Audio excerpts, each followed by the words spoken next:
ABP reporter में आइए विस्तार से खबरों का रुख करते हैं। आप जानते हैं प्रधानमंत्री नरेंद्र मोदी अमेरिकी दौरे पर जा रहे हैं और उससे पहले एक नया विवाद खड़ा हो गया है। खालिस्तानी आतंकवादी पन्नू, उसकी शिकायत पर अमेरिका की अदालत ने भारत सरकार, एनएसए, अजीत डोभाल और खुफिया विभाग के बड़े अधिकारियों के खिलाफ नोटिस जारी कर दिया है।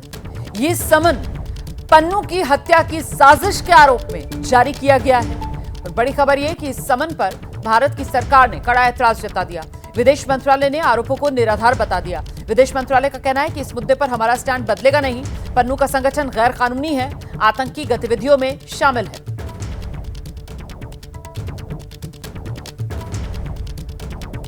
These are completely unwarranted and unsubstantiated imputations. Now that this particular case has been lodged, it doesn't change our views about the underlying situation. I would only invite your attention to the person behind this particular case, whose antecedents are well known. I would also underline the fact that the organization so-called that this person represents is an unlawful organization, has been declared as such under the Unlawful Activities Prevention Act of 1967.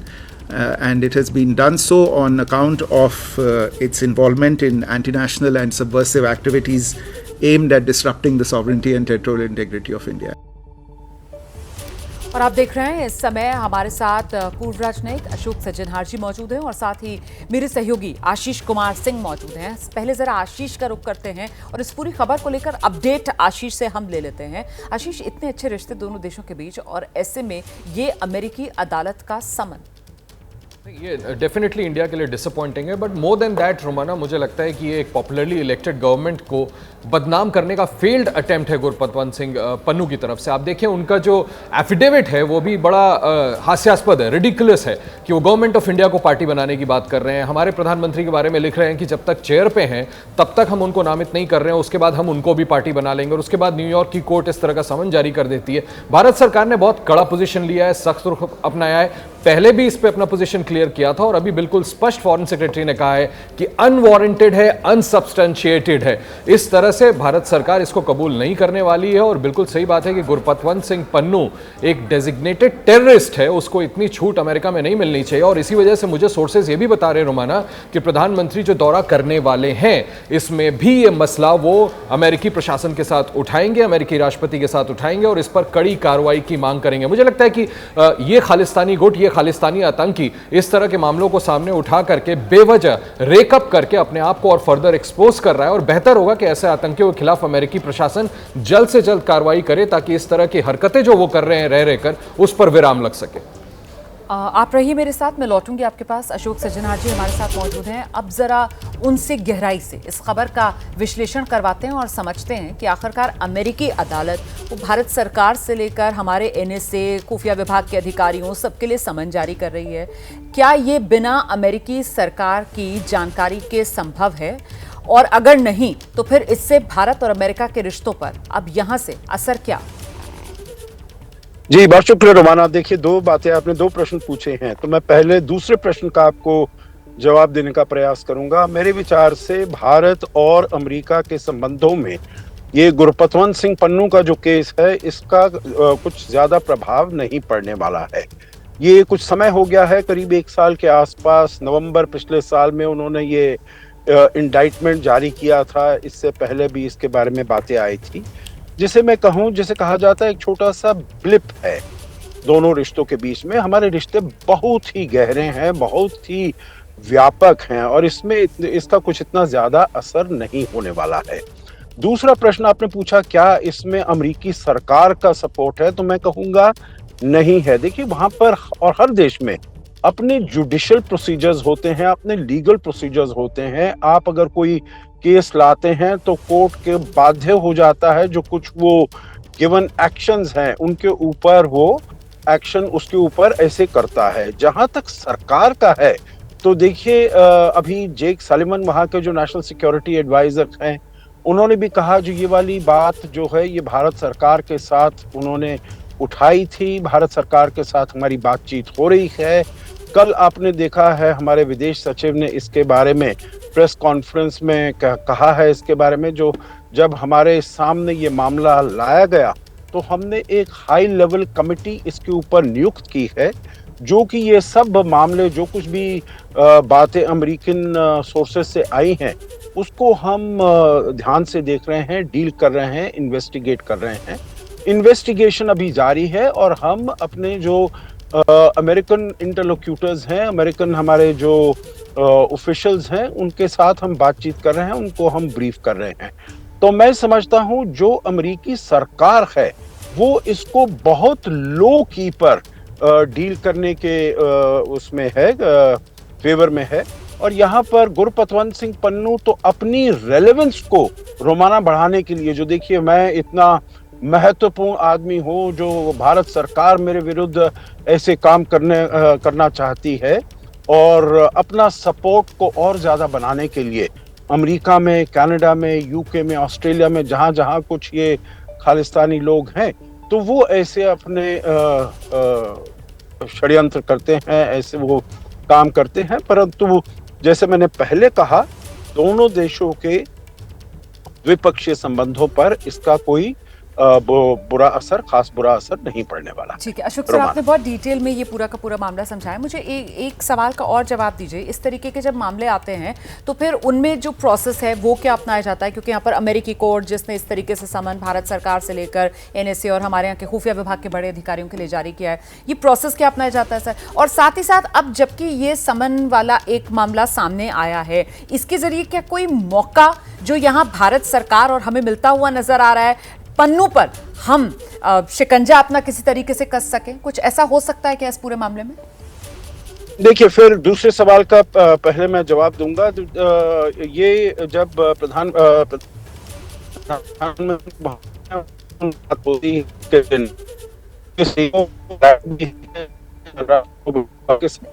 और मैं समझता हूँ उनकी मुलाकात होगी, उनकी बातचीत होगी, तो ये वाला मुद्दा जरूर वो उसमें रेज करेंगे। जो आप इनके ऊपर देखिए, ये हमारे यहाँ पर आतंकी इसको घोषित किया गया है। इसकी जो ऑर्गेनाइजेशन है, जिसे कहा जाता है सिक्स फॉर जस्टिस, ये भारत की इंटेग्रिटी और टेरिटोरियल इंटेग्रिटी और सॉवरेनिटी के विरुद्ध काम कर रहा है।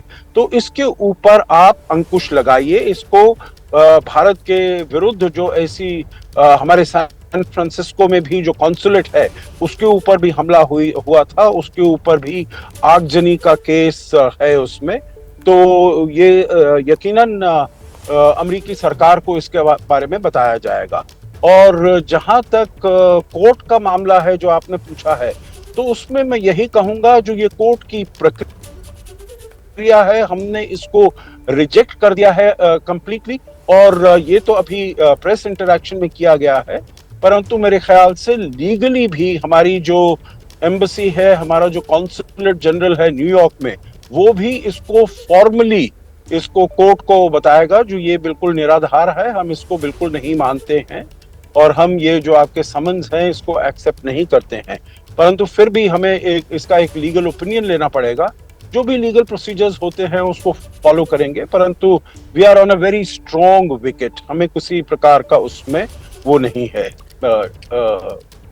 डर होने की आवश्यकता नहीं है। बिल्कुल सर, बहुत शुक्रिया इस तमाम जानकारी के लिए सर। आपने इतनी डिटेल में इस खबर को लेकर दर्शकों तक तमाम पहलू जो हैं उनको साफ कर दिया। आशीष, आपका भी बहुत शुक्रिया इस तमाम जानकारी के लिए। हम आगे बढ़ रहे हैं, अगली खबर का रुख कर रहे हैं। भारत में खालिस्तानी नेटवर्क के खिलाफ लगातार एक्शन जारी है। पंजाब में NIA ने खालिस्तानी और गैंगस्टर्स के 4 ठिकानों पर छापा मारा है। खालिस्तानी गैंगस्टर गठजोड़ के खिलाफ ये कार्रवाई हो रही है। पिछले साल NIA ने केस दर्ज किया था। पंजाब में 4 ठिकानों पर NIA का छापा।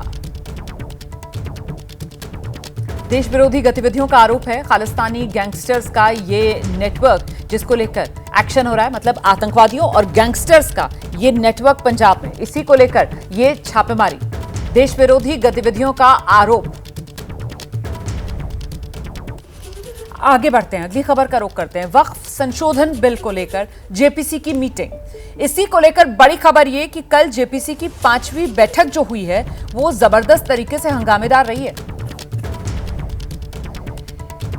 इस बैठक में असदुद्दीन ओवैसी, संजय सिंह, जिन्होंने बिल को लेकर सवाल उठाए, और बिल का समर्थन कर रहे सांसदों से उनकी तीखी बहस हो गई। सूत्र ये जानकारी दे रहे हैं। ऐसे में सांसद मेघाताई कुलकर्णी और संजय सिंह, इन दोनों में जोरदार बहस हो गई।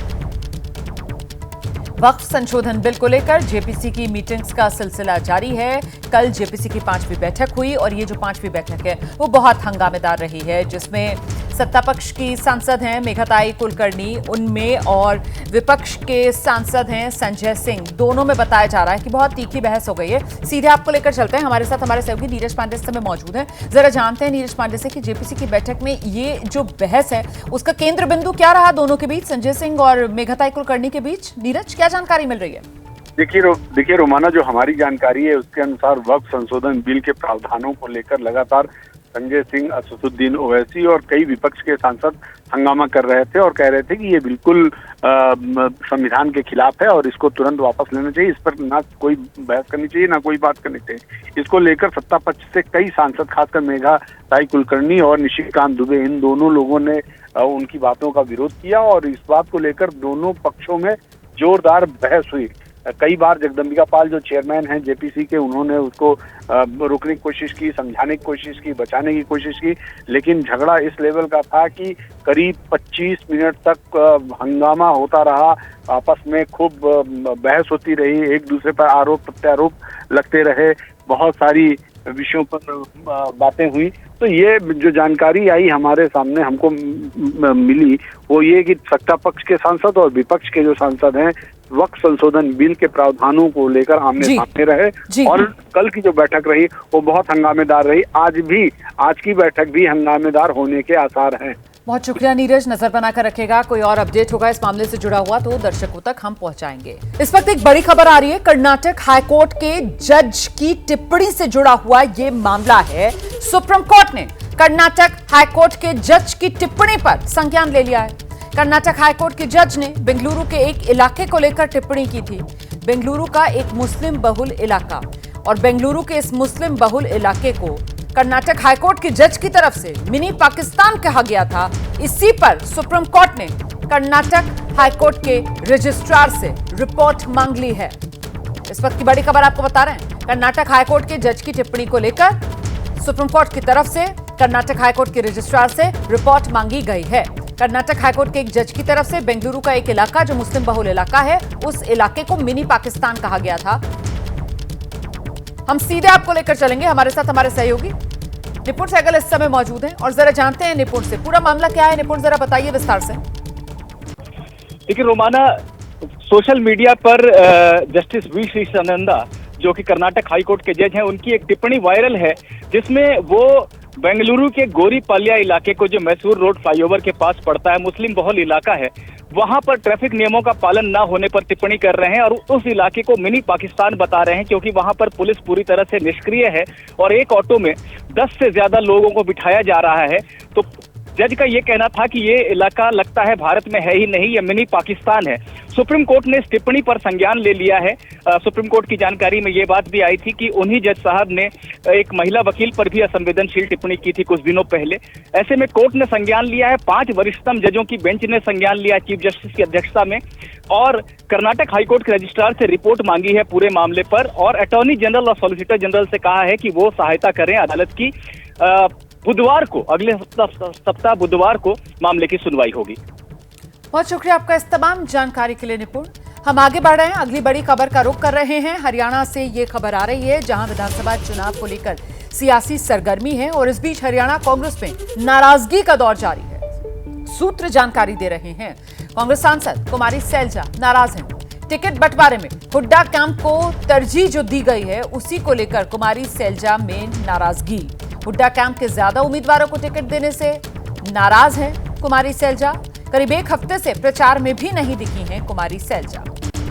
सीधे आपको लेकर चलेंगे, हमारे साथ हमारे सहयोगी आशीष कुमार सिंह इस समय मौजूद हैं। आशीष, कुमारी सैलजा की ये नाराजगी चुनाव में कांग्रेस को भारी पड़ सकती है। ऐसे में कुमारी सैलजा को मनाने के लिए क्या कोशिशें की जा रही हैं? देखिए, बिल्कुल आप ठीक कह रही हैं। 22% के करीब दलित हरियाणा में हैं जो बड़े क्रूशल वोटर्स होते हैं और उनकी एक बड़ी स्टालवर्ट हैं। अदरवाइज भी हरियाणा की बहुत बड़ी लीडर हैं कुमारी सैलजा और काफ़ी नाराज़ हैं। जो उनसे सोर्सेस उनके करीबी, उनके जो सूत्र हैं, उनका कहना है कि इस बात से बड़ी खफा हैं कि पहले ये ज़रूर अश्योरेंस दिया जा रहा था कि सभी मिल करके लीडरशिप में हरियाणा का चुनाव लड़ेंगे, लेकिन जैसे जैसे समय बीतता गया और जिस तरह से टिकट वितरण हुआ है उसमें हुडा कैंप की जो एक तरह से पूरी तरह से स्टैंप देखने को मिली है, ज़्यादा उनके कैंप के समर्थकों को, लोगों को टिकट दिया गया है और कहीं ना कहीं कुमारी शैलजा के समर्थकों को इग्नोर किया गया है। उससे कुमारी शैलजा नाराज़ है। पिछले एक हफ्ते से हम देख रहे हैं कि वो ना निकल रही हैं, उनसे संबंधित किसी भी तरह की कोई जानकारी नहीं आ रही। बहुत लंबे समय से आप देखें, दीपेंद्र, हुडा ही नहीं, पैरेलली कुमारी शैलजा बाकायदा पूरे स्टेट भर में अपनी यात्रा चला रही थी चुनाव को लेते हुए, चुनाव को देखते हुए, और उन्होंने हाल में ये इच्छा भी जाहिर की थी कि वो स्टेट को सर्व करना चाहती हैं और मौका मिले तो इस बार अगर उन लीडरशिप की तरफ से इशारा हो तो चुनाव के बाद वो मुख्यमंत्री बनने की इच्छा भी रखती थी। ऐसे में सोर्सेस क्लोज टू कुमारी शैलजा, करीबी सूत्रों का कहना है कि अब वो इस बात से नाराज हैं कि लीडरशिप की तरफ से कहीं ना कहीं अनदेखी की गई और एक तरह से ये पूरा हरियाणा कांग्रेस का जो कैंपेन है चुनाव का रोमाना, वो हुडा लेड चल रहा है। एक कैंप की का जो प्रभुत्व दिख रहा है उसको लेकर के वो नाराज हैं और लिहाजा पिछले कुछ दिनों से अब उन्होंने अपने कैंपेन को माफ कीजिएगा एक तरह से पूरी तरह से थाम दिया है। अब उनको मनाने के लिए लीडरशिप क्या करती है, क्या आउटरीच किया जाता है, क्योंकि बड़ा क्रूशियल रहने वाला है उनका रोल। जैसा मैंने आपसे कहा कि दलित, कम से कम दलितों का अगर हम ध्यान में रखें उस वोट बैंक को, तो एक बहुत बड़ी लीडर हैं जिनकी नाराजगी का खामियाजा कांग्रेस को उठाना पड़ सकता है। एक और बात मैं आपको बता दूं कि कुछ समय पहले, तकरीबन एक महीना पहले कुमारी शैलजा ने एक अखबार को दिए इंटरव्यू में यह बात भी कही थी कि कहीं ऐसा ना हो कि सभी लोग अगर मिल के ना लड़ें और ये खेमेबाजी रहे और एक ही कैंप का प्रभुत्व रहे तो डिजायर्ड रिजल्ट ना आए। तो आप बिल्कुल ठीक कह रही हैं, हो सकता है कि कांग्रेस को इसका पॉलिटिकल नुकसान भी हो। क्या असली नाराजगी की वजह ये मानी जाए कि जिस तरीके से वो कुर्सी पर मुख्यमंत्री पद की दावा कर रही थी उसको पार्टी की तरफ से नजरअंदाज किया गया, जिस तरीके से वो चाह रही थी कि विधानसभा चुनाव में बतौर उम्मीदवार वो किस्मत आजमाएं, उस पर पार्टी राजी नहीं हुई? क्या अंदर खाने असली वजह नाराजगी की एक ये भी? देखिए, दो बड़े मुख्य मुद्दे हैं। बिल्कुल आप ठीक कह रही हैं, ये एक बहुत बड़ा रीजन जरूर है, क्योंकि अगर आपके ज्यादा समर्थकों को टिकट नहीं दिया गया है तो आप ये मान के चलें कि चुनाव के बाद अगर चुनाव जीत करके पार्टी आती है तो वैसे में विधायकों का समर्थन ज्यादा हुडा कैंप के साथ दिखेगा, कुमारी शैलजा के साथ नहीं। तो कहीं ना कहीं उनको कोई ना कोई पॉलिटिकल कॉन्स्पिरेसी समझ में आ रही होगी कि बार बार रिपीटेड अश्योरेंस, जैसा मैंने आपको कहा कि उनके करीबी सूत्रों का कहना है कि एक बार नहीं, कई बार रिपीटेड अश्योरेंस लीडरशिप की तरफ से दिया गया कि सभी का ख्याल रखा जाएगा, बराबर हिस्से में सबको कंसिडर करके टिकट डिस्ट्रीब्यूट किया जाएगा, इंडिविजुअल जो कैपेबिलिटीज हैं, कौन कैसे विनेबिलिटी को माफ कीजिएगा देख करके टिकट दिया जाएगा। लेकिन अब लोगों का यह कहना है कि इस बात को इग्नोर किया गया है, अनदेखी की गई है, ज्यादा हुडा कैंप के लोगों को टिकट दिया गया है, ऐसा आरोप है। और इस वजह से कहीं ना कहीं आपकी बात बिल्कुल सही है, ये भी समझ में आया होगा, इस बात का भी एहसास हो गया होगा कि अब चुनाव के बाद जो उनकी इच्छा थी कि इस बार मौका उनको मिले मुख्यमंत्री बनने का, शायद वो अब पूरा नहीं हो पाएगा। लिहाजा जैसे मैंने आपसे कहा कि ये बहुत बड़ी खबर है कि वो नाराज हैं और उन्होंने अपने आप को एक तरह से फिलहाल विड्रॉ किया हुआ है। बहुत शुक्रिया आपका आशीष कुमार सिंह इस तमाम जानकारी के लिए। एक हफ्ते से कांग्रेस पार्टी के लिए चुनाव प्रचार नहीं कर रही हैं कांग्रेस सांसद कुमारी शैलजा, हरियाणा में नाराज बताई जा रही हैं। आगे बढ़ेंगे हम। कर्नाटक के दावणगेरे में गणेश विसर्जन के दौरान पथराव की खबर सामने आई। सोशल मीडिया पर दरअसल बताया जा रहा है एक टिप्पणी हुई और इसी टिप्पणी के बाद पथराव का दावा किया जा रहा है। पुलिस पथराव करने वाले आरोपियों की तलाश में जुटी है। तनाव के बाद इलाके में बड़ी संख्या में पुलिस बल तैनात किया गया है।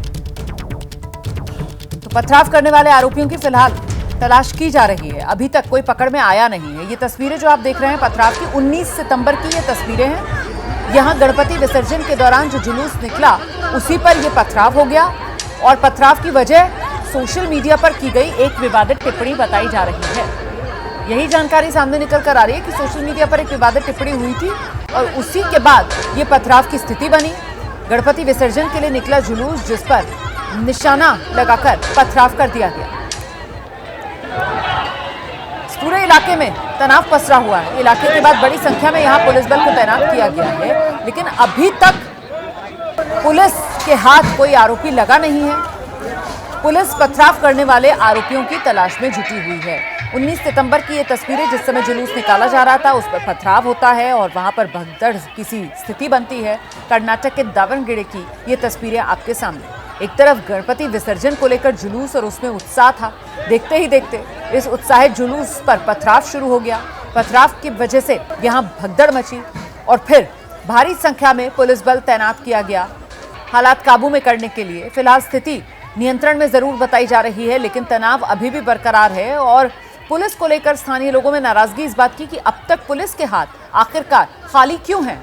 कर्नाटक के दावणगेरे में ये बवाल और अभी तक पुलिस के हाथ खाली। सीधे आपको लेकर चलेंगे, हमारे साथ हमारे सहयोगी आशीष इस समय मौजूद हैं और जरा आशीष से ये समझते हैं कि अभी तक पुलिस के हाथ खाली बताए जा रहे हैं, इसी को लेकर लोगों में नाराजगी ज्यादा है। क्या ये पूरा रूट जिस जगह पर ये पथराव हुआ वहां पर कोई सीसीटीवी कैमरा नहीं लगा हुआ था? आखिरकार अभी तक पुलिस आरोपियों तक पहुंचने में नाकाम क्यों है आशीष? जी देखिए, अगर हम फुटेज की बात करें, उपद्रवियों की पहचान की बात करें तो जाहिर तौर पे कई सारे मोबाइल वीडियोस हैं और कई उपद्रवियों की पहचान आसान है, लेकिन पुलिस कोई कारण, अननोन कारण की वजह से अभी तक एक्शन लेने में नाकाम रही है। हालांकि हमारी अधिकारियों से बात हुई है, उनका कहना है कि हम अभी उनके पूरा फोकस शांति व्यवस्था बहाल करने में, पुनर्स्थिति बहाल करने में है। उनका पूरा फोकस उन पर है। उसके बाद वो कोई उपद्रवियों की गिरफ्तारी या हिरासत जैसी कार्रवाई हो। हालांकि इस पूरे जो उपद्रव है उस पर 4 FIR हो चुके हैं। उपद्रवियों की पहचान की जा रही है। न्यायिक प्रक्रिया है, प्रशासनिक प्रक्रिया है, वो चल रही है। लेकिन अभी प्रशासन का ये कहना है कि हमारी पूरे फोकस शांति व्यवस्था बहाल हो, पुनर्स्थिति बहाल हो और उसके बाद जिन लोगों ने उपद्रव किया है, जिन लोगों ने अशांति फैलाई हो, उनके ऊपर कार्रवाई करना हमारी दूसरी प्राथमिकता होगी। बहुत शुक्रिया आपका इस तमाम जानकारी के लिए। हम आगे बढ़ रहे हैं कर्नाटक के बाद। अब खबर महाराष्ट्र से जो मैं आपको बताने जा रही हूं। यहां महाराष्ट्र में 3 दिन में हिंसा की चौथी घटना जो सामने आ गई है। नंदुरबार में तोड़फोड़ हुई है, नंदुरबार में आगजनी हुई है, 2 समुदायों में झड़प और उसी के बाद ये बवाल। भीड़ ने जो SP की गाड़ी थी मौके पर मौजूद उसे तोड़ डाला। पुलिस ने आंसू गैस के गोले छोड़े ताकि इन उपद्रवियों को खदेड़ा जा सके। इस तनाव के बाद इलाके में पुलिस बल की तैनाती की गई है। ये तस्वीरें आपके सामने कि किस तरीके से यहां पर पथराव की स्थिति बनी। नंदुरबार 2 समुदायों में झड़प और इसी झड़प के बाद ये बवाल। 19 सितंबर की ये तस्वीरें जो आप देख रहे हैं। हम सीधे आपको लेकर चलेंगे, हमारे साथ हमारे सहयोगी गणेश ठाकुर इस समय मौजूद हैं। गणेश, इस पूरे मामले में अभी तक पुलिस की तरफ से क्या एक्शन लिया गया और हालात अभी नंदुरबार में कैसे हैं? देखिए, हालात अभी नियंत्रण में है और पुलिस ने डिटेन करने की प्रक्रिया शुरू कर दी है। कुछ लोगों को डिटेन भी किया और उनका कार्रवाई भी होगी, गिरफ्तारी भी होगी और सभी जगह पर अब तनावपूर्ण शांतता है, ये हम कह सकते हैं। आपको बता दें कि महाराष्ट्र में चुनाव है, तो हम इन पिछले 4 दिनों में जो चीजें हुई हैं उसको देखकर ये जरूर कह सकते हैं कि महाराष्ट्र में चुनाव है और शहर शहर तनाव है। तो ये तनाव को नियंत्रण में लाने की कोशिश पुलिस प्रशासन कर रही है। भिवंडी, धुले, नंदुरबार, अकोला, इन 4 जगहों पे ये सारी चीजें हुई, हिंसा हुई, आगजनी हुई। तो अब महाराष्ट्र शासन और गृह मंत्रालय इस पर बहुत नजदीक से इस पर नजर बनाए हुए है और इस पे आगे कार्रवाई कर रहे हैं और पूरे महाराष्ट्र में अलर्ट दे दिया गया है। आपने अभी जो बात कही कि देखिए महाराष्ट्र में चुनाव है और इसी वजह से ये तनाव है, इसको अलग करके नहीं देखा जा सकता है। ऐसे में ये जिस तरीके से पिछले कुछ दिनों में एक के बाद एक घटनाएं महाराष्ट्र में हुई हैं, इसमें कोई पैटर्न भी सामने निकल कर आ रहा है क्या गणेश? जी देखिए, गणेश चतुर्थी का प्रोसेशन, फिर बाद में ईद का प्रोसेशन, उस दौरान ये सारी चीजें हुई थी। जो जुलूस निकलता है उस जुलूस के दौरान ये चीजें हुई थी। इसके पीछे कोई एंटी सोशल एलिमेंट्स काम कर रहे हैं क्या, किसने ये शुरू किया, ये सारी चीजें जो स्पेशल फोर्स या स्पेशल ब्रांच होती है मुंबई महाराष्ट्र पुलिस की, वो देख रही है और इंटेलिजेंस गैदर किया जा रहा है। बहुत शुक्रिया आपका इस तमाम जानकारी के लिए। एबीपी रिपोर्टर देख रहे हैं आप। एक बड़ी खबर जानिए आप। ओडिशा में आर्मी ऑफिसर और उनकी मंगेतर के उत्पीड़न का मामला सामने आया है। अफसर की मंगेतर का भुवनेश्वर पुलिस पर गंभीर आरोप। भुवनेश्वर पुलिस पर यौन उत्पीड़न का आरोप लगाया, मारपीट की शिकायत करने पर बदसलूकी का आरोप लगाया। 5 पुलिस कर्मियों को सस्पेंड कर दिया गया है।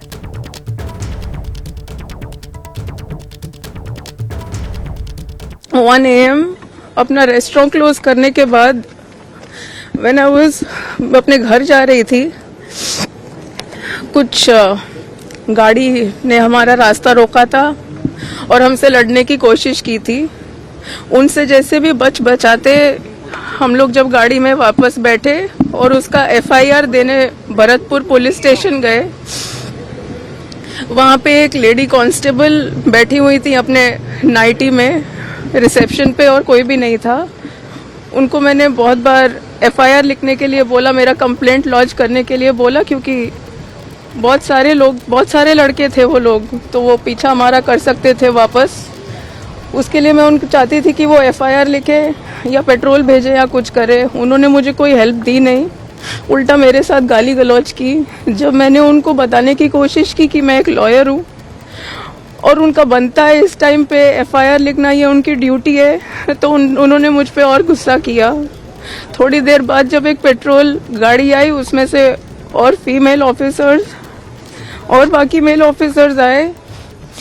उन्होंने को अपॉर्चुनिटी दिया था कंप्लेंट लिखने का, बट उतने में ही उन्होंने पता नहीं क्यों उसको कस्टडी में डाला। फिर मैंने उनसे वापस रिक्वेस्ट किया और बोला कि आप एक आर्मी ऑफिसर को नहीं डाल सकते हैं कस्टडी में, ये अनलॉफुल है, आप नहीं कर सकते ऐसा। तब तक 2 फीमेल ऑफिसर्स ने मेरे बाल पकड़ के जोर से खींच के मुझे मारना पीटना शुरू कर दिया।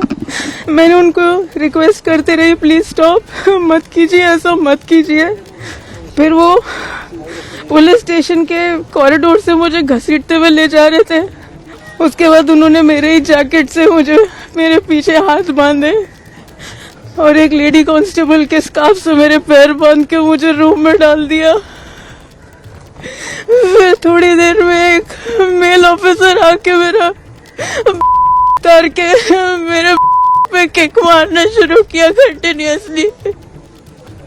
एंड एट अराउंड 6 o'clock जो स्टेशन के आईआईसी है वो आए और उन्होंने मेरा पैंट लोअर किया, अपना पैंट लोअर किया और अब मुझे बोला कि कितने बार तुम चुप रहोगी, क्योंकि मैं बहुत ज्यादा चिल्ला रही थी हेल्प के लिए, बहुत ज्यादा चिल्ला रही थी हेल्प के लिए।